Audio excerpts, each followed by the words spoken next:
वाह अल्लाह मौला जन फरमाया था बंदे खुदा बक मकर जिंदगी में जलील न थी वाह वाह मौला केड़ा इमाम अलैहिस्सलाम जन फरमाया था जॾहिं दुनिया हिमायत करई त तकब्बुर न कजा हाँ जॾहिं हिमायत करई तकब्बुर न कजा जॾहिं मुखालफत करई सब्र कजा वाह वाह मौला ॻाल्हि सम्झ में नथी अचे मुखालिफत ते सब्र हिमायत ते तकब्बुर न मौला जन फरमाइनि था तकब्बुर करण वारनि खे अल्लाह अहिड़ो ज़लील कयो आहे हिते बि ज़लील कयो आहे इला क़ियाम यौमल क़ियामत क़यामत ताईं अल्लाह उन्हनि खे ज़लील कयो आहे अल्लाह फिरौन खे पैसा ॾिना तख़्त ॾिनई लेकिन अल्लाह उनखे अहिड़ो ज़लील कयो जो हिते बि ज़लील हुते बि ज़लील तवजो कजो सलवात पढ़ना बुलंद आवाज़ मौला नसीहत तकब्बुर न कयो ऐं सब्र कयो मौला सब्र इमाम अलैहिस्सलाम जन फरमाइनि था अल्लाह एॾो करीम आहे अल्लाह एॾो आदिल आहे मुखालिफत जे हूंदे अगरि सब्र कंदे हू आदिल आहे तुंहिंजे मुखालिफनि खां तुंहिंजी हिमायत न कराए त हू रहमान ई न आहे वाह वाह हू रहमान ई न आहे छो त हू मालिक आहे न करीम आहे हू ॼाणे थो मुंहिंजो बंदो मुंहिंजो इंसान मुंहिंजो बानो बारहा मक़ामनि ते अल्लाह हर मक़ाम ते चयो आहे त मां पंहिंजा हुकूक माफ़ करे सघां थो मां करीम आहियां लेकिन बानी जा हक़ न माफ़ वाह वाह आहे ई माफ़ी न मां रिवायत पढ़ी आहे त पैगंबर इस्लाम सल्लल्लाहु अलैहि मोहम्मद वाले मोहम्मद सोणो जॾहिं मेराज ते वियो कुझु माण्हू हा जेके ऊंधा टंगिया पिया नबी अंबिया असां तव्हांजो अक़ीदो आहे त नबी ॼाणे थो हर शइ खे असां ताईं मैसेज पहुचाइण जे लाइ मौला पुछा कई त आए जिब्रील दस्त सयूं ही भला जेके ऊंधा टंगिया पिया आहिनि इहे छाजे करे जिब्रील चए थो त अल्लाह जा नबी हे उहे माण्हू आहिनि जिन ॿियनि जा हक़ गज़ब कया ही उहे माण्हू आहिनि जेके पाड़े वारनि खे तकलीफ़ूं ॾींदा मासूम फरमाईंदा जंहिं बि पंहिंजे पाड़े वारे खे तकलीफ़ ॾिनी पाड़े वारे खे रंजायो मासूम फरमाईंदा अल्लाह उनजे चेहरे मां नूरानियत खसे छॾी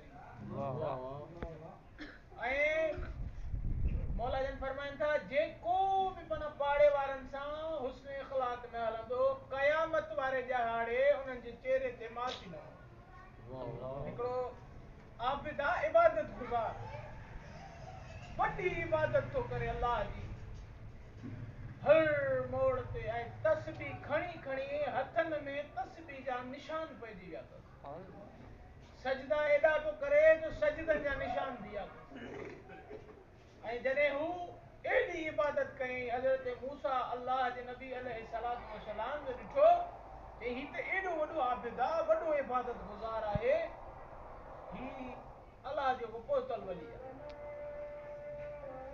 करीब वञी करे चई ओ आबिद इबादत गुज़ार छा हाल आहे अल्लाह जा नबी मुंहिंजे ख़ैर आहे बसि मसरूफ़ आहियां अल्लाह जी इबादत में हाणे आबिद अहिड़ो जो फ़रिश्ता पखियुनि जी शिकिल में सीने ते वेही करे कुझु न कुझु दाणो पाणी खाराइनि पिया छो त हू इबादत जे करे एॾो अलील थी वियो इबादत जे करे एॾो अलील थी वियो हज़रत मूसा अलैहिस्सलाम खे ईअं न चयईं त अल्लाह जा नबी छा मां जन्नत में वेंदुसि इहो न पुछा कयईं बसि एतिरो पुछा कयईं अल्लाह जा नबी अल्लाह ॾे वञी थो पियो तूर ते वञी थो ॻाल्हाइण अल्लाह सां त पोइ भला एतिरो कमु कर अल्लाह खां पुछी त ॾे त मां जो जन्नत में केरु मुंहिंजो पाड़े वारो हूंदो तवजो आहे मुंहिंजो जन्नत में पाड़े वारो केरु हूंदो अल्लाह जो नबी वियो मथे तूर तां पुछा करण जे लाइ वियो पुछा कयईं परवरदिगारा ही त वॾो आबिद आहे इबादत गुज़ारा तुंहिंजा मुक़रब फ़रिश्ता हुनजी ख़िदमत था करनि पिया छा वाक़ई हिन जो को पाड़ेसिरी आहे जन्नत में अल्लाह जी आवाज़ थी अचे ऐं मूसा नबी यादि कर हिन खे ही बंदो जन्नत में ई न वेंदो त हिन जे लाइ पाड़े वारो जन्नत में ई न वेंदो त पाड़े वारो छा हूंदो? मालिक कहिड़ो ॾोह अथसि? चई ॾोह वञी पाण खां पुछियोसि। आयो अल्लाह जो नबी, पुछा कयईं त ऐ बंदे ख़ुदा, तूं त वॾो आबिद आं, परहेज़गार आं, इबादत गुज़ार आं, तो जहिड़ो को आबिद न आहे। तस्बीह थो पढ़े, तस्बीह जा हथनि ते निशान बणिजी विया अथई, पेशानी ते निशान बणिजी विया अथई, एॾो आबिद आं, लेकिन ॾस त सयूं मालिक हाणे नियापो त अलाह जो अथसि न। चएसो त बंदे ख़ुदा, तूं इबादत बि कई आहे, लेकिन जन्नत में कोन वेंदे, जन्नत में कोन वेंदे। तवजो आहे अलाह जा सलवात पढ़ो मोहम्मद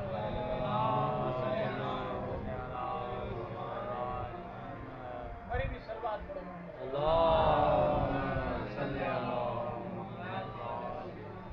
जन्नत में कोन वेंदे मालिक एॾो आबिद। हाणे हिन आबिद चयो अलाह जे नबी खे, पुछा कजां अलाह जे नबी खां छाजे करे?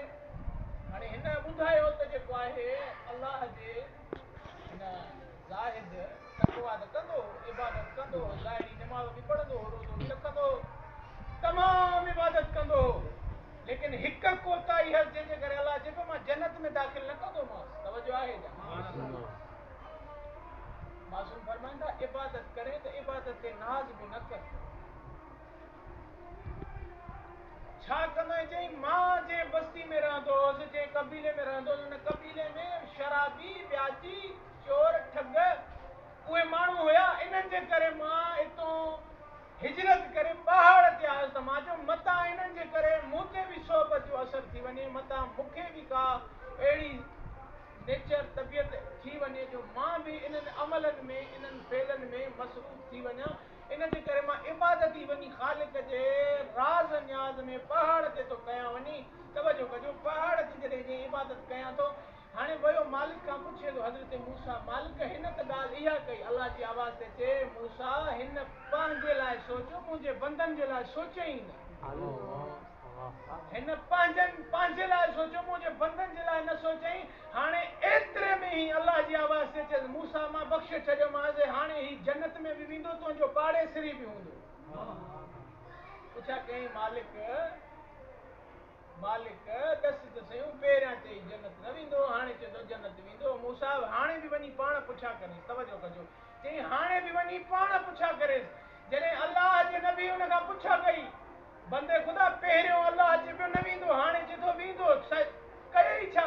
चई मां दिलि ई दिलि में सोचियो, मां चयो त जेके माण्हू परवरदिगारा, जेके मुंहिंजी तबलीग सां माण्हू हिदायत वठनि हा, माण्हू जेके तबलीग सां हिदायत वठनि हा, परवरदिगारा जिन मुंहिंजे चवण ते तबलीग ते हिदायत न वरिती, उन्हनि जे हिसे जो अज़ाब बि मुंहिंजे जिस्म ते आण, मुंहिंजे जिस्म खे वसी करे। अलाह जी आवाज़ ते चए ऐ मूसा हिन मुंहिंजे बाननि जो सोचियो, मां अलाह हिन जो सोचियो।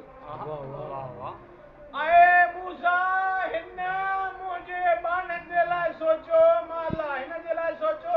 हिन जी नियत मटिजी, मुंहिंजो इरादो तब्दील थी वियो। तवजो कजो, हिन जी नियत तब्दील, मुंहिंजो इरादो तब्दील। पहिरियां मोकिलियांसि हा जहन्नुम में, हाणे जहन्नुम में न मोकिलींदोमांसि। छो? मासूम फरमाइनि था त इन वाक़े खे मौला इमाम अली रज़ा अलैहिस्सलातु वस्सलाम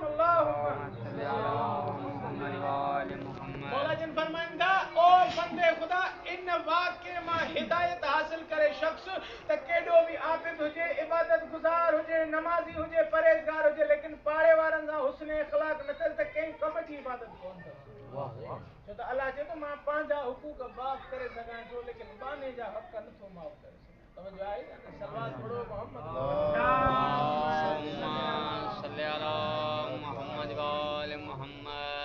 यानी अल्लाह बारहा मक़ामनि ते इंसान जी हिदायत जे लाइ को न को अमल ज़रूर इंसान खे सम्झायो आहे। इंसान जॾहिं गुनाह करे थो न, इंसान जॾहिं गुनाह करे थो, गुनाह खां बाद में आवाज़ कुदरत थी अचे, ओ फ़रिश्तो हिन जा गुनाह अञा न लिखो, मतां सुबुह जे तौबा करे विझे, मतां राति ते तौबा करे विझे, मुंहिंजा दरवाज़ा खुलियल अथसि, मतां तौबा ताइब थी वञे। तवजो आहे, काइनात में को अहिड़ो करीम दर आहे ई न जेको जिते ख़ता बि कर त हू चए तूं अच त तोखे माफ़ करे छॾियां। मसलन कंहिंसां मां नाराज़ हुजे, मां चवंदी न त मूं वटि हिकिड़ो दफ़ो अच त मां तोखे बख़्शे छॾियां। सोचे तो मैं खां वधीक तोसां मोहबत थो कयां, तूं अच, केॾो बि गुनाहगार हुज, तूं हिकिड़ो दफ़ो अच, घुर, मां एॾो करीम आहियां जो मुंहिंजे ॾियण में देरि न आहे, तुंहिंजे घुरण में देरि आहे। तूं घुरण तोखे नथो अचे, मूंखे ॾियणु एॾो ईंदो आहे, मां एॾो करीम आहियां। तवजो आहे न? सलवात पढ़ो मोहम्मद वाले। अल्लाहुम्मा सल्ली अला मुहम्मद व आले मुहम्मद। ये कुछ तारीख़ जा अराइज़ हुया जेके अवां जी नज़र कयूं। अॼोके उनवान सां दिल चाहे थी त जनाबे अली अकबर ते कुछ पेश कयूं। बिस्मिल्लाह। अक्सर जनाब अली अकबर जो मसाइब ॿुधो वियो आहे ऐं कोशिश कंदुमि त तारीख़ जो पहलू अवां जे नज़र कयां किताबत खां हटी करे। जीअं मौला अब्बास अलमदार जनाबे इमाम अली अलैहिस्सलाम सां शबाहत रखंदा हुआ, तीअं ई जनाबे अली अकबर अलैहिस्सलाम इमाम रसूल खुदा सल्लल्लाहु अलैहि व आलिहि वसल्लम सां शबाहत सल्ली अला मुहम्मद व आले मुहम्मद। हिकु यहूदी ख्वाब लदो, ख्वाब में हाणे हू परेशान हो। यहूदी वॾी रियाज़त कई यहूदी रियाज़त एतिरी कई, बारेलाहा मुंहिंजो पुट बीमार आहे, उनखे शिफ़ा मिले। हुन रियाज़त एतिरी कई जो आलम ख्वाब में जंहिंमहिल हुन हिकु नूरानी शख़्सियत जो चेहरो ॾिठो ऐं हिन नूरानी शख़्सियत चयोसि, अए बंदे ख़ुदा, मां तुंहिंजे बिशारत खणी आयो आहियां। यहूदी आलिम पुछा थो करे, छा तूं हज़रत मूसा नबी आहे, हज़रत ईसा नबी आहे या हज़रत दाऊद नबी आहे? चई न, मां आख़िरी मोहम्मद मुस्तफ़ा सल्लल्लाहु अलैहि व आलिहि वसल्लम नबी आहियां ऐं बिशारत ॾियण आयो आहियां तोखे त तूं वञ मदीने में, मुंहिंजो नवासो हुसैन आहे, उते वञ, तुंहिंजो मसइलो हल थी वेंदो, तुंहिंजी दुआ मुस्तजाब थींदी। यहूदी आलिम उथी करे चए थो त मां वाक़ई सोच में पइजी वियुसि त वाक़ियो ख्वाब कूड़ो थी बि नथो सघे, छो त हेड़ो नूरानी चेहरो जो अचे ख्वाब में ऐं चवे त तुंहिंजो मसइलो हल थी वेंदो, कोई शक बि नथो करे सघे। ही यहूदी चए थो मां वेंदुमि, ही ख्वाब मुंहिंजो कूड़ो न आहे, मां वेंदुमि। जॾहिं यहूदी मदीने पहुतो, पुछाईंदो पहुतो त हुसैन इब्न अली जो घर कहिड़ो आहे, त सभिनी चयो त साम्हूं इमाम हुसैन आली मक़ाम जन जो घर आहे।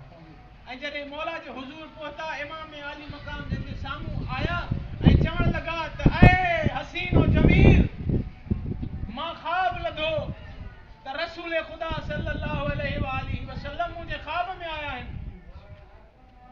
इमाम आली मक़ाम जन इशारो करे फरमाइनि था, ख़ामोश थी वञ। मौला जन फरमाइनि था, ख़ुदाम खे मौला जन फरमाइनि था, ओ बंदे ख़ुदा, ग़ुलाम खे चयो मौला जन त वञ जनाब अली अकबर खे वठी आ।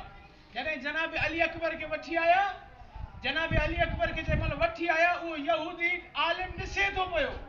यहूदी आलिम ॾिसी करे हवा से बाख्ता थी करे चए थो, ही केरु आहे?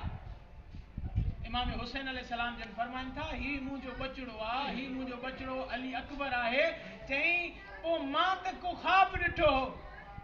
इमाम हुसैन अली मक़ाम जन फरमाइनि था, परेशान न थी, जेको ख्वाब में ॾिठो ही उहो मुंहिंजो नानो मोहम्मद हुयो, ही मुंहिंजो पुटु अली अकबर आहे, हू बहू आहे न मुंहिंजे नाना जहिड़ो। हू यहूदी आलिम चए थो, मूंखे तुंहिंजे हुस्न जमाल जो कसम आहे, मां हू बि ॾिठो, ही बि ॾिठो, ॿई हम शक्ल हुया, लेकिन फ़र्क़ु इहो हुयो, हू ज़ईफ़ हुयो, ही जवान हुयो।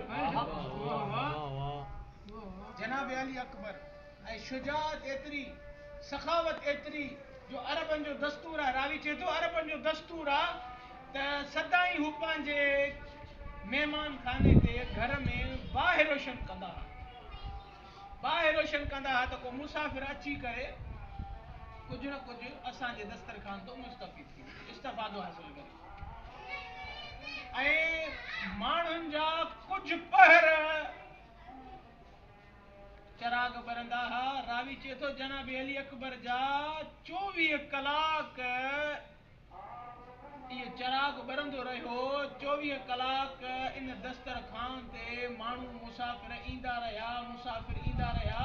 रावी चए थो त एतिरो जनाब अली अकबर जो वसी ऐं अरीज़ दस्तरखान हो जो अल्लाह हाणे उन ई बरकत सां हाणे ॾिसो रोज़ो करबला में इमाम हुसैन जो आहे, रोज़ो करबला में जनाब अब्बास अलमदार अलैहिस्सलातु वस्सलाम जो आहे। लेकिन अॼु बि तारीख़ तव्हांखे ईअं न ॾसी थी त करबला हुसैन जी नगरी, अॼु बि चवंदा अली अकबर जी नगरी, छो त ही अल्लाह जो वाइदो आहे, हल जज़ाउल इहसान इल्लल इहसान, बाने सां एहसान कर त मां तोसां एहसान कयां। जनाब अली अकबर तमाम तर उम्मत खे एतिरो खारायो, अल्लाह चयो मां तुंहिंजे हरम खे एतिरो वधाईंदुमि, अॼु बि तुंहिंजे दस्तर